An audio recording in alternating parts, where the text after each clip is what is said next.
ಕಲಬುರಗಿ ತಾಲೂಕಿನ ನಂದಿಕೂರು ಗ್ರಾಮದಲ್ಲಿ ಕಲಬುರಗಿ ದಕ್ಷಿಣ ವಿಧಾನಸಭಾ ಕ್ಷೇತ್ರದ ಶಾಸಕ ಅಲ್ಲಂಪ್ರಭು ಪಾಟೀಲ್ ಅವರು ಜನಸ್ಪಂದನ ಸಭೆಯನ್ನು ನಡೆಸಿ ಸಾರ್ವಜನಿಕರ ಸಮಸ್ಯೆ ಆಲಿಸಿದರು.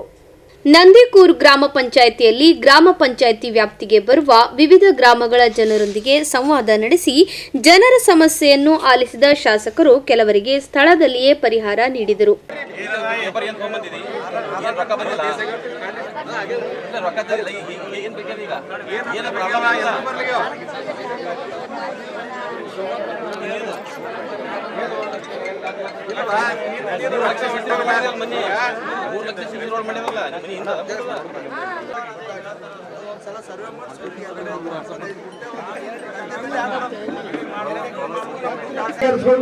ತಮ್ಮಲ್ಲಿ ಕೇಳ್ಕೊತದೆ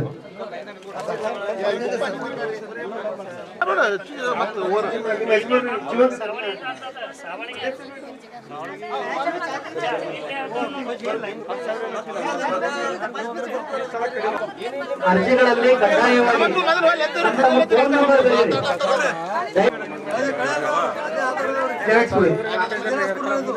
ಕಡ್ಡಾಯವಾಗಿ ಎಲ್ಪಿಎಸ್ ಮಾಡ್ಬೇಕಾದ್ರೆ ನೀವು ಬ್ಯಾಂಕಿಗೆ ಹೋಗ್ಬೇಕು. ಫಲಾನುಭವಿ ಮಾತ್ರ ಬ್ಯಾಂಕಿಗೆ ಹೋಗಿ ಅಲ್ಲಿ ಹೆಬ್ಬಾಟ್ ಕೊಡ್ಬೇಕು. ಅವ್ರು ತಹಶೀಲ್ದಾರ್ ಅದನ್ನ ಮಾಡ್ಬಿಡಿ. ದಯವಿಟ್ಟು ಕೇಳಿದ್ರೆ ಸರ್ ಅವ್ರು ಏನು ರೆಸ್ಪಾನ್ಸ್ ಮಾಡ್ತಾ ಇಲ್ಲ ಸರ್. ಅದು ಸ್ವಲ್ಪ ಮಾಡಿ. ನಾವು ಸ್ವತಃ ಮನೆ ತಿರುಗಿ ನಾನೇ ಬರ್ತೀನಿ, ಬಂದು ಕೊಡ್ತೀವಿ.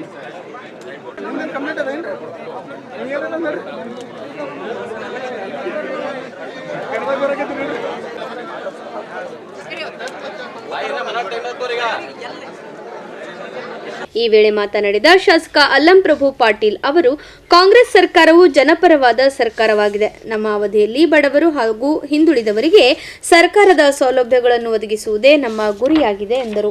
ಬೃಹತ್ವಾಗಿರ್ತಕ್ಕಂಥ ನಾವೇನು ಜಿಲ್ಲಾ ಮಟ್ಟದ ಜನಸ್ಪಂದನ ಕಾರ್ಯಕ್ರಮ ಸನ್ಮಾನ್ಯ ಪ್ರಿಯಾಂಕಾ ಖರ್ಗೆಜಿಯವರ ನೇತೃತ್ವದಲ್ಲಿ ಏನು ನಮ್ಮ DC ಆಫೀಸ್ ಮುಂದುಗಡೆ ಮಾಡಿದೆವು.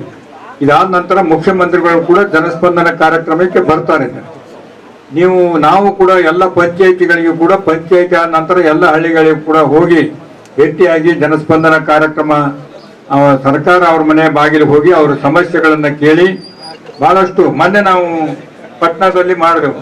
120 ಮೇಲ್ಪಟ್ಟ ಅರ್ಜಿಗಳು ಬಂದಿದ್ವು. ಅಲ್ಲಿ ಹೆಚ್ಚಿಗೆ ಏನಪ್ಪಾ ಅಂದ್ರೆ ವೃದ್ಧಾಪ್ಯ ವೇತನ, ವಿಧವಾ ವೇತನ, ಪೆನ್ಷನ್ ಅವು ಅಲ್ಲೇ ಸ್ಥಳದಲ್ಲೇ ನಾವು 11 ಮಂದಿಗೆ ಅಲ್ಲೇ ಆರ್ಡರ್ ಕೊಟ್ಟು ಬಂದಿದ್ದೀವಿ. ಇಲ್ಲೂ ಕೂಡ ಯಾರಾದ್ರೂ ನಿಮ್ಮ ಹೆಸರಲ್ಲೇ ಹೊಲ ಇರಲಿಲ್ಲ ಅಂದ್ರೆ ಎಲ್ಲನೂ ಕರೆಕ್ಟ್ ಇದ್ರೆ ಇಲ್ಲೇ ನಿಮ್ಗೆ ಆರ್ಡರ್ ಕೊಟ್ಟು ನಾಳೆ ನಿಮ್ಮಿಂದ ನಿಮ್ಮ ಹಣ ಏನಪ್ಪಾ ಅಂದ್ರೆ ನಿಮ್ಮ ಮುಂದಿನ ಇದಕ್ಕೆ ಅಕೌಂಟಿಗೆ ಬರಂಗ ವ್ಯವಸ್ಥೆ ಮಾಡ್ತಕ್ಕಂಥದ್ದು ಈ ಸರ್ಕಾರದ ಉದ್ದೇಶ ಇದೆ. ಮತ್ತೆ ಏನೇ ಸಮಸ್ಯೆ ಇದ್ದಿರ್ಬೋದು, ಇವತ್ತು ಸ್ಮಶಾನ ಭೂಮಿ ಸಮಸ್ಯೆ ಇರ್ತದೆ, ಕುಡಿಯುವ ನೀರಿನ ಸಮಸ್ಯೆ ಇರ್ತದೆ, OAP ಪಿಂಚನ್ ಇರ್ತದೆ, ಪಂಚ್ ಗ್ಯಾರಂಟಿಗಳು 5 ಗ್ಯಾರಂಟಿಗಳು ಕೆಲವು ಜನರಿಗೆ ಬರ್ತದೆ, ಕೆಲವು ಜನರಿಗೆ ಬರಂಗಿಲ್ಲ. 1-2 ತಿಂಗಳಿಂದ ಬಂದು ನಿಂತಿರ್ತದೆ. ಇಂಥವೆಲ್ಲ ಸಮಸ್ಯೆಗಳು ಕೂಡ ಎಲ್ಲ ಇಲಾಖೆ ಅಧಿಕಾರಿಗಳಿದ್ದಾರೆ. ನಾಳೆ 17ನೇ ತಾರೀಕು ದಿವಸ ಕ್ಯಾಬಿನೆಟ್ ಕಾರ್ಯಕ್ರಮ ಈ ಕಲಬುರಗಿಯಲ್ಲಿ ಸನ್ಮಾನ್ಯ ಸಿದ್ದರಾಮಯ್ಯನವರು ಬರ್ತಾ ಇದ್ದಾರೆ. ನಮ್ಮ ಹೈದರಾಬಾದ್ ಕರ್ನಾಟಕ ವಿಮೋಚನಾ ದಿನಾಚರಣೆ ಅಂಗವಾಗಿ ಈ ಕಲಬುರಗಿಯಲ್ಲಿ ಒಂದು ಕ್ಯಾಬಿನೆಟ್ ಸಭೆ ಇದ್ದ ಕಾರಣ ಇಲ್ಲಿ ಏನಪ್ಪಾ ಅಂದ್ರೆ ಬರ್ತಾ ಇದ್ದಾರೆ. ಆ ಒಂದು ಸಮಾರಂಭದಲ್ಲಿ ಕೂಡ ಎಲ್ಲ ಅಧಿಕಾರಿಗಳು ಬಹಳ ಬ್ಯುಸಿ ಆಗಿದ್ದಾರೆ.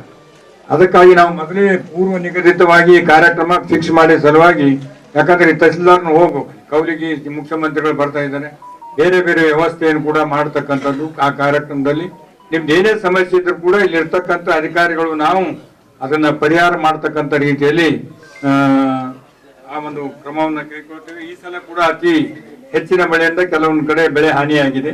ಹೋದ ಸಲ ಕೂಡ ನಮ್ಮ ದಕ್ಷಿಣ ಮತಕ್ಷೇತ್ರದಲ್ಲಿ ಸುಮಾರು 3177 ಜನ ರೈತರು ಅವ್ರಿಗೇನಪ್ಪ ಅಂದ್ರೆ ಮಳೆ ಹಾನಿಯಿಂದ ಮತ್ತು ಬೆಳೆ ವಿಮೆ ಮತ್ತು ಈ ಗೊಡ್ಡ ರೋಗ ಬಿದ್ದು ನಮ್ಮ ಭಾಗದಲ್ಲಿ ಹಾನಿಯಾಗಿತ್ತು. ಅವ್ರ ಅಕೌಂಟ್ಗೆ ಈಗಾಗಲೇ ನಮ್ಮ ಸರ್ಕಾರ ಅಸ್ತಿತ್ವದಲ್ಲಿ ಬಂದ ತಕ್ಷಣ 2,35,00,000 ರೂಪಾಯಿಗಳು ನಮ್ಮ ಈ ಒಂದು ಭಾಗದಲ್ಲಿ ಎಲ್ಲರಿಗೂ ಕೂಡ ಬಂದಿವೆ. ಬಳಿಕ ಮಾತನಾಡಿದ ತಹಸೀಲ್ದಾರ್ ಆನಂದ್ ಶೀಲ್ ಅವರು, ಸರ್ಕಾರದ ಸೌಲಭ್ಯಗಳನ್ನ ಮನೆ ಮನೆಗೆ ತಲುಪಿಸುವುದು ನಮ್ಮ ಕರ್ತವ್ಯವಾಗಿದೆ ಎಂದರು. ನಿಮ್ಮ ಎಲ್ಲೇ ಯಾವುದೇ ಒಂದು ತಾಲೂಕಿನಲ್ಲಿ ಪೆಂಡಿಂಗ್ ಇದ್ದಾಗ ನಮ್ಮ ಮನೆ ಶಾಸಕರಿಗೆ ಕೊಟ್ಟಾಗ ಇಲ್ಲೇ ಆದಷ್ಟು ಮಟ್ಟಿಗೆ ಇಲ್ಲೇ ಬಗೆಹರಿಸೋ ಪ್ರಯತ್ನ ಮಾಡ್ತೀವಿ. ಸೊ ಈ ಹಿಂದೆ ನೀವು ಹೋದಾಗ ಕಚೇರಿಗೆ ಹೋದಾಗ ಸಮಯದಲ್ಲಿ ಅಧಿಕಾರಿಗಳು ಲಭ್ಯ ಇರಲ್ಲ, ಅಥವಾ ಏನೋ ಸಿಬ್ಬಂದಿಗಳು ಸಿಗೋದಿಲ್ಲ, ಅಥವಾ ಎಲ್ಲೋ ಏನೋ ಇರುತ್ತೆ. ಏನಿದ್ರು ಕೂಡ ನಾವು ಇಲ್ಲಿ ಕೊಟ್ರೆ ನಾವು ನಿಮ್ಮ ಅರ್ಜಿಗಳಲ್ಲಿ ಸ್ಥಳದಲ್ಲಿ ಬಗೆಹರಿಸಲು ನಾವು ಹೇಳ್ತೀವಿ. ಅದೇ ತರ ನಮ್ಮ